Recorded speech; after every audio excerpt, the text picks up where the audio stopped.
போனா வந்து ஓவரா சீன் போட்டுட்டு, இங்க இந்துவ வேலை வாங்கிட்டு இருக்காங்க. இத செய், அத செய், கரெக்ட்டா இத துடைக்கணும், கிளீனா இருக்கணும், பளபளன்னு இருக்கணும், அப்படி இப்படின்னு சொல்லிட்டு இருக்காங்க. இந்துவுமே வேலை செஞ்சுட்ருக்காங்க. அப்போ அவங்க அக்கா வந்துட்டு, டாக்டர் வந்து அடுத்ததா நீங்க தான் போகணும்னு சொல்லிட்டு நர்ஸ் வந்து சொல்ல, அதை கேட்ட உடனே இந்து கால் பண்ணாங்க. ஏய் ஏதாவது பண்ணுடி, சீக்கிரம் வந்து நாங்க தான் போப்போறோம். அப்பா என்ன அப்படியே இங்கேயே கொன்னு போட்டுருவாரு.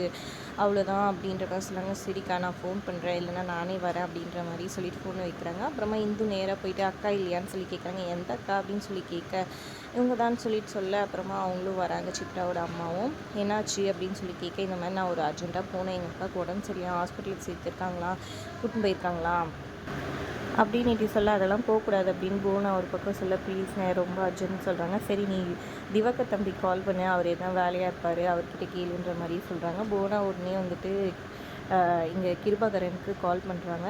கால் பண்ணி கிருபாகரனோட தம்பி திவாகருக்கு கால் பண்ணுறாங்க. இந்த மாதிரி மாமா போகணுன்னு சொல்கிறா அப்படின்னு சொல்ல, அதெல்லாம் ஒன்றும் தேவையில்ல, அவள் எங்கேயும் போகக்கூடாது, வீட்டில் இருக்கிற வேலையை பார்க்க சொல்லு அப்படின்ற மாதிரி, எங்கேயும் அனுப்பாதன்ற மாதிரி சொல்லிடுறாரு. நீ எங்கேயும் போகக்கூடாதுன்னு சொல்லிட்டாரு மாமான்னு சொல்கிறாங்க. ப்ளீஸ்க்கா நான் கண்டிப்பாக போகணும் அப்படின்னு சொல்லி கெஞ்சுறாங்க. இந்து அப்பயும் கேட்காத போனை வந்துட்டு எங்கேயும் போகக்கூடாது நீ அப்படின்னு சொல்லிட்டு கையை பிடிச்சிக்கிறாங்க. உடனே கையை விடுன்னு சொல்கிறாங்கள, கையை விடு நான் போயிட்டு வந்துடுறேன்னு சொல்லிட்டே இருக்காங்க. கேட்காதனால பிடிச்சி அப்படியே தள்ளி விட்டுட்டு அங்கே வந்து போயிடுறாங்க. இந்து போனா போய் கீழே விழுந்துடுறாங்க. அவங்க கை கொஞ்சம் கிழிச்சி அப்படி தேய்ச்சி அடிப்பட்டது. நல்ல வேலை எனக்கு ஒன்றும் ஆகலை, எதுனா ஆயிடுச்சுன்னா என்ன பண்ணுறது, அவர் வேணுமே இப்படி பண்ணிட்டு போயிட்டான்னு சொல்லிட்டு உடனே கர்ணாக்கு ஃபோன் பண்ணி வர சொல்கிறாங்க. இங்கே பார்த்தீங்கன்னா இந்து ஆட்டோவில் போயிட்டுருக்குறாங்க. ஆட்டோ திடீர்னு பாதி வழியிலே நின்று போயிட்டு, ஆனால் எவ்வளோ நேரம் ஆகும், ரெடி ஆகிடுமான்னு சொல்லிட்டு அவர் பாட்டு பண்ணிட்டு இருக்காரு. வேறு ஆட்டோலையாவது போயிடலாமான்னு டென்ஷனாக யோசிச்சுட்டு இருக்காங்க. இங்கே இந்து அதாவது தீபாவை உள்ளே கூப்பிட்டு செக் பண்ணுறாங்க. டாக்டர் செக் பண்ணிவிட்டு என்னம்மா பண்ணுதுன்னு சொல்லி கேட்க, பித்தம் தான் இருக்கும் டாக்டர் அப்படின்னு சொல்கிறாங்க. ஆனால் அவங்க கை பிடிச்சி பார்த்துட்டு, இல்லைம்மா உனக்கு வந்துட்டு கரு உண்டாயிருக்கு, உனக்கு தெரியும் தானே அப்படின்னு சொல்லி கேட்க, எத்தனை நாள் ஆச்சு தலைக்கு தண்ணி ஊற்றி அப்படின்னு சொல்லி கேட்குறாங்க.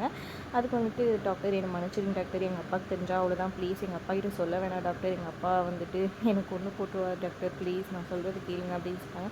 இல்லைம்மா அதை எப்படி மறைக்க முடியும், நானே மறைச்சா கூட இன்னும் ஒரு வாரத்தில் வந்துட்டு உனக்கு வயிறு தெரிய ஆரம்பிச்சிடும், அப்புறம் நீயாவே மாட்டிப்ப அப்படின்ற மாதிரி சொல்கிறாங்க. கேட்டு ப்ளீஸ் டாக்டர் ப்ளீஸ்னு சொல்லி கேட்குறாங்க. அதெல்லாம் முடியாதுமா, நான் பொய்யெல்லாம் சொல்ல முடியாது, உங்கள் அப்பா எனக்கு நல்லா தெரிஞ்சது வேறு, நான் பொய் சொல்ல மாட்டேன், நீ வெளியே போய் நீல நான் கை கழுவிட்டு வரேன்னு சொல்லிட்டு போகிறாங்க. அப்புறம் கை கழுவுறதுக்காக அவங்க போயிடுறாங்க. தீபா பயந்துகிட்டே போய் வெளியே வந்துட்டு அவங்க அப்பாவோட உட்காராங்க. ஒரு வேளை வந்துட்டு அப்பாவுக்கு தெரிஞ்சு அப்பா அங்கேயே வந்துட்டு என் கழுத்தை நடிச்சு போட்டாருனான்னு சொல்லிட்டு அவங்க கற்பனை பண்ணி பார்த்து பயந்து நடுங்கிட்டு இருக்கிறாங்க. ஒரு பக்கம் இங்கே கரெக்டாக கருணா வராரு. கருணா வந்தோடனே பூனா நடந்ததை சொல்கிறாங்க.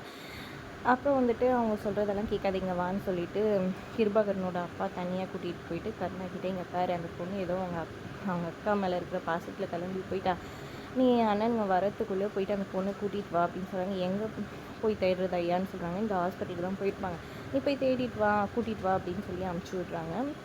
சரின்ட்டு அவர் ஒரு பக்கம் போயிட்டுருக்கிறாரு. அதோட எபிசோட் முடியுது. தேங்க்ஸ் ஃபார் வாட்சிங்.